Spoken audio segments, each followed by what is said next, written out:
You're just too good to be true. Can't take my eyes off of you. You'd be like heaven to touch. I wanna hold you so much. At long last love has arrived, and I thank God I'm alive. You're just too good to be true. Can't take my eyes off of you. Pardon the way that I stare. There's nothing else to compare. The sight of you leaves me weak. There are no words left to speak. But if you feel like I feel, please let me know that it's real. You're just too good to be. Hi, I'm Nurina. Hello, I'm Dina. Hi, I'm Eza. Hello, I'm Hazika.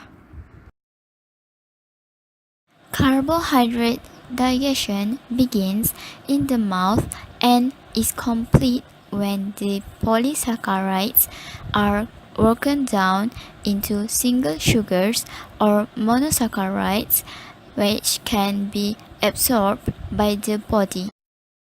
Carbohydrate digestion begins in the mouth. The salivary glands in the mouth secrete saliva, which helps to moisten the food.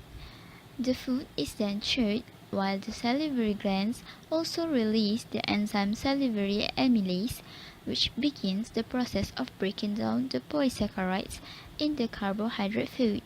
In the pancreas and small intestine. After being in the stomach, the chyme enters the beginning portion of the small intestine, or the duodenum. In response to chyme being in the duodenum, the pancreas releases the enzyme pancreatic amylase, which breaks the polysaccharide down into a disaccharide, a chain of only two sugars linked together. The small intestine then produces enzymes called lactase, sucrase, and maltase, which break down the disaccharide into monosaccharides.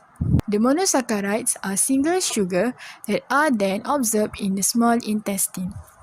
In the large intestine colon, carbohydrates that were not digested and absorbed by the small intestine reach the colon, where they are partly broken down by intestinal bacteria.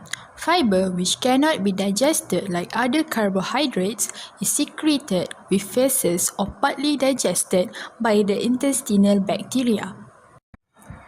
Okay guys, now we talk about the carbohydrate absorption.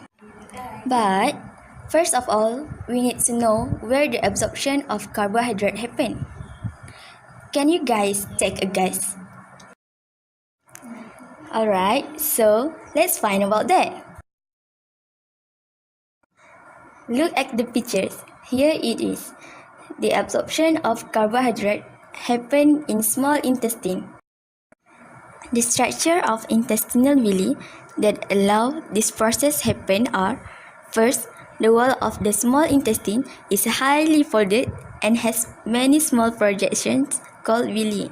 Second, the structure of the villi is specially adapted for food absorption. Third, the villi are like finger and large in number.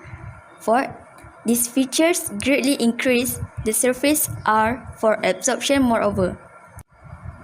Wow, this structure is so amazing!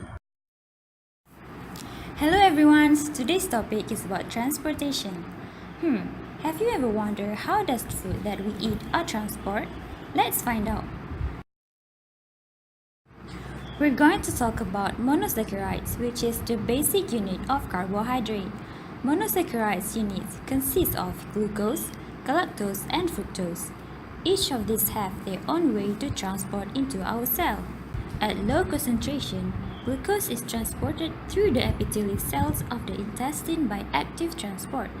But in higher concentrations, glucose is moved from epithelial cells into the surrounding capillaries by facilitated diffusion. Galactose is transported in the same way as glucose, utilizing the same transporters. Fructose moves entirely via facilitated diffusion. However, both fructose and glucose utilize the same transporter to exit the erythrocytes into capillaries.